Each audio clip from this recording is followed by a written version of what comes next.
In this video, we'll be sharing more about 3D trims and how to utilize them in garments. 3D trims are solid objects that have three dimensions: length, width, and height. Unlike two-dimensional shapes, three-dimensional shapes have thickness or depth. This means that when we rotate the garment to the side, we can see the trim sticking out. It's not just a flat image that is assigned to the garment like a 2D trim. Assigning 3D trims can be useful to making garments look more true to life. For instance, by adding 3D buttons, zipper pullers, or decorations.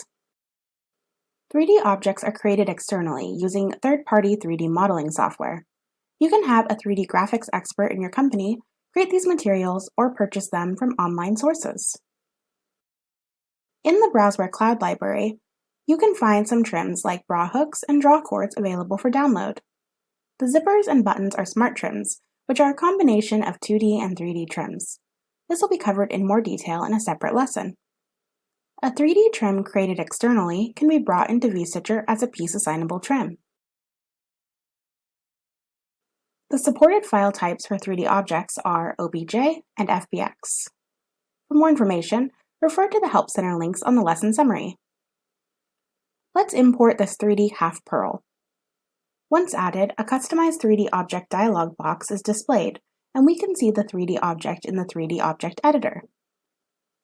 Before we click OK, we need to ensure that the correct face of the 3D object is facing us.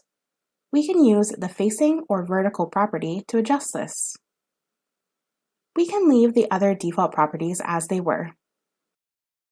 Once we click OK, the 3D object is imported and displayed in the Trim section. Before we edit the 3D object size, geometry, and connectors, let's look at the 3D trim's context view. For 3D trims, we can adjust the mass of the trim in the physics dialog box. The different sections of the trim are displayed in the context view. If the trim has different sections, each individual section displays separately.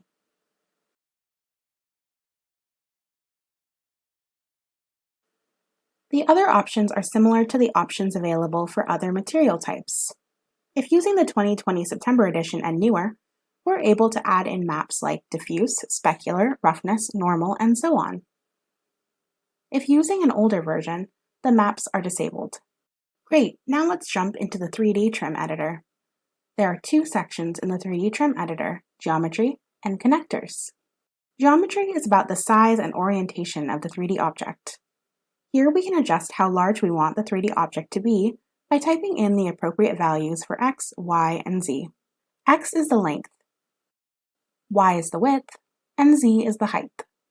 The values are linked, meaning changing one value automatically adjusts the other proportionately. If needed, we can unlink the values. Set orientation shows the same dialog box as when we first added the trim, allowing us to adjust which direction the trim faces. Replace allows us to exchange the object with another 3D object. Now we're moving on to connectors. Connectors are points positioned on a 3D object. They determine how the 3D object is attached to the garment.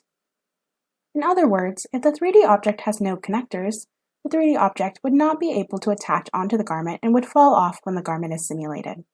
Connectors are white points visible on the object. If connectors are not visible by toggling the different views, we can press Alt and drag to change the view of the 3D object. Default connectors are usually added to the object when the trim is added, but they may not always be correctly placed. To remove all connectors, we first click the X to delete all the existing connectors. To add a connector, click Point, then click on the object where the connector should be. In this case, the point should be placed on the back of the pearl. We repeat the same step to add another connector. In other cases, like zippers, we may have to add the connectors on the inside, like this, so that the zipper head attaches to the zipper teeth correctly and will not stick out.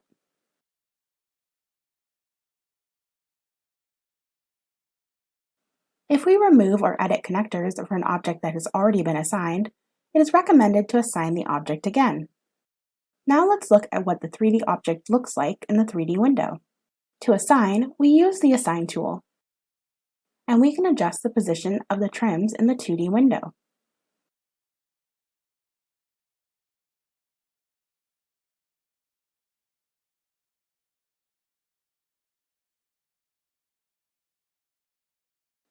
This triggers the simulation, so we need to click Dress, allowing the garment to simulate for a short duration before clicking Finish. Note, it is common that the 3D object may look odd or broken when the garment is in simulation. Once clicking Finish, the object should display properly. If using any of the 3D trims from the Browseware Cloud library, note the connectors are all set up. However, you may want to adjust the geometry. And that is how you can utilize 3D trims in VStitcher. For more information, check out the Help Center.